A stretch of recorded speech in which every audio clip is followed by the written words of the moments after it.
গ্যাসের দাম আসলে মনে করেন 1300 টাকা, এখন গ্যাসের নেনছে 1500 টাকা, এখন না 2200 টাকা। এরপরে পাবলিক বাঁচবো, পাবলিক তো না খাইয়ে বলবো। ওজনও তো কম, অনেক গাড়ি অনেক গ্যাস, কোনো গ্যাস এক সপ্তাহে আপনি যদি 18 দিন 20 দিন যায়, 1 মাস যায়, কোনো গ্যাস যায় না 18 দিন। আর এটা তো আমরা ওজনও করে নিতেছি না, ওজনও দেখতেছি না, আমরা এক্সেল দিয়ে মাইপেন, এটার ভিতরে মাঝে মধ্যে যে গ্যাসের মধ্যে হাওয়া থাকে, আমরা কি করি? এই দেশে আমরা তো রোহিঙ্গার খারাপ। এখন না 2200 টাকা, ওখানে না 2200 টাকা। লাউতলা। আমরা কিছু বলতে তো পারি না, বললে তো সমস্যা। আপনার গ্যাসের উপরে সব লেখা আছে, মেট্রো গ্যাস, এই গ্যাস, আই গ্যাস, কিন্তু এটার রেট লেখা নেই কেন? এটার মতো রেট লেখা থাকতে হবে। এটার রেট লেখার আপনাদের আমাদের আবেদন, আপনারা এটার রেট লেখার ব্যবস্থা করে দেন। প্রতিটা দোকানে মূল্য তালিকা দেবেন। এনে গ্যাসের দাম আসলে মনে করেন 1300 টাকা, এখন গ্যাসের নেনছে 1500 টাকা, এখন না 2200 টাকা, ওখানে না 2200 টাকা। লাউতলা। সব দোকানে বাবা, সব দোকানে বুঝছেন, 500 টাকা নেই, 2000 টাকা নেই একটা সিলিন্ডারের বোতল। এরপরে পাবলিক বাঁচবো, পাবলিক তো না খাইয়ে বলবো, বুঝছেন? এই অবস্থা কতদিন হইলো? এই যে 27 দিন এসে বাড়াইছে, এক সপ্তাহ ধরে বাড়াইছে, বুঝছেন?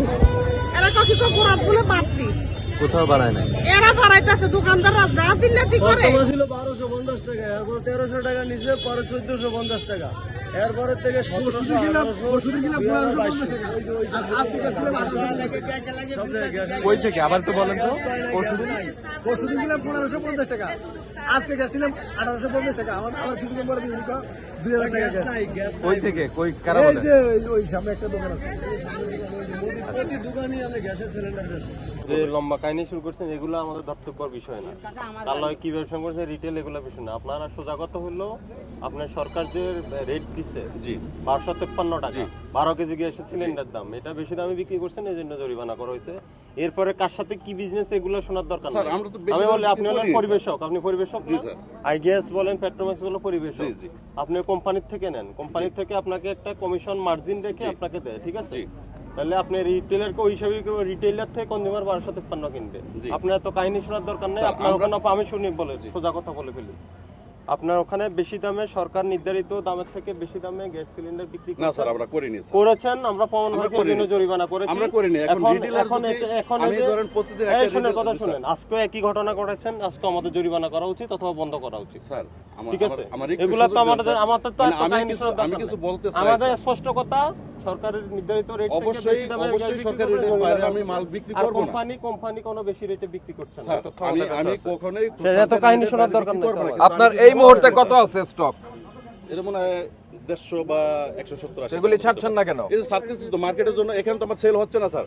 আমি এখান থেকে শুধু এই গোডাউন থেকে আমি ট্রান্সফার নিচ্ছি, আমি তো কনজিউমার পর্যায়ে বিক্রি করি না। আপনার কাছে আমি এটা সমাধান চাই, আপনাদের ওই যে রুলস দিবেন ওই রুলস অনুযায়ী আমি চলবো, সমস্যা নেই। আপনার জন্য যেটা রিটেইলার আছে তাদেরকে আপনি কনজিউমার প্রাইসের চেয়ে কমে বিক্রি করবেন, সহজ কথা এটাই। হ্যাঁ, অবশ্যই আমি আপনার কাছে একটা সমাধান চাচ্ছি, মানে এটা পরামর্শ চাচ্ছি। আমি এটা জানি না, যেটা জানতে চাচ্ছি আমি সেটা হলো, আমি যখন মালটা প্রোডাক্টটা বিক্রি করি একটা রিটেলারে, অবশ্যই তার দোকান আমার পৌঁছায় দিতে হইতেছে।